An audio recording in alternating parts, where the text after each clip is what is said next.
Ndabasuhuje kandi mbashimira nuko muba mudukurikira, ngiye kubazanira imari iherereye i Gishaka, aho bita mu Kagari ka Nyagasozi, mu Murenge wa Bumbogo.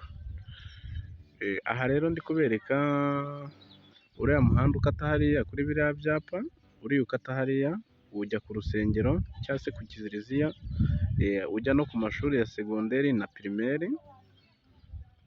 Hariya murabizi namwe ko murabona ko ziriya nzu ari za nzu z'abahamya, mbese ndi kugerageza kugira ngo mbarangire neza mubone icyerekezo cy'aho hantu ngiye kubazanira inzu iri ku muhanda. Uyu muhanda ni purinsipale, ikindi nakubwira ni uko uyu muhanda, iyi karitsiye yose ari imiturire. Ngiye kugerageza nkoresha iminota mike cyane ku buryo videwo iri butware iminota itarenze 3, ariko mberekemo amaparite agiye atandukanye. Reka dukomezanye, dore uyu muhanda wose ni purinsipale. Iyo nzu ngiyi nk'uko mwabibonaga aho twari turi ni hariya, dore iyo nzu ngiyi ni inzu itarangiye ariko nanone idahenze, ifite icyangombwa cyihariye cy'imitasiyo, kiriho ubuso 360 na bungahe, ariko hariho agapariseri ngo yaguze inyuma yaho yakanyeretse, ushobora guteranyaho kakagira 450. Murumva ko hafite pariseri ngari, ariyo tuje gutembera nkabereka n'inyuma. Ni inzu itarangiye, aha hantu ikibanza cyaho kiri kugenda gihagarara miliyoni 10 kugeza kuri 11.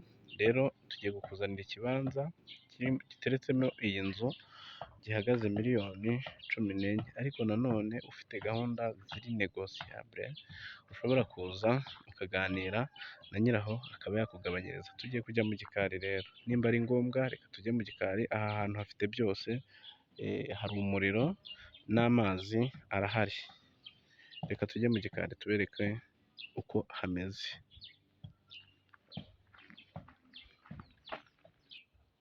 Igikari twakigezemo, dore ngiki, dore uko imeze mu gikari. Urabona ko ari inzu ikeneye ibindi bikorwa kugira ngo ihinduke inzu, ni nayo mpamvu haguze makeya. Dore pariseri yayo rero ngiyi kugera hariya hepfo, murabona ko ntabwo ari hatoya ugereranyije n'uko ikibanza cyakabaye kingana mu buryo busanzwe. Rero turi kugerageza gukoresha buno buryo kugira ngo videwo itaza kuba nini, tuberekemo uduparite tugiye dutandukanye.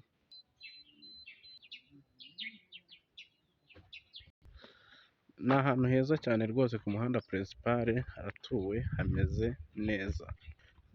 Nkeka ari ibyo twavuga. Ugize ikibazo cy'ibikorwa remezo byose birahari, nta gikorwa remezo na kimwe umuntu akenera kidahari. Rero isantere niyo ngiyo twari tugiye kugeramo. Ndabashimiye, cawu cawu.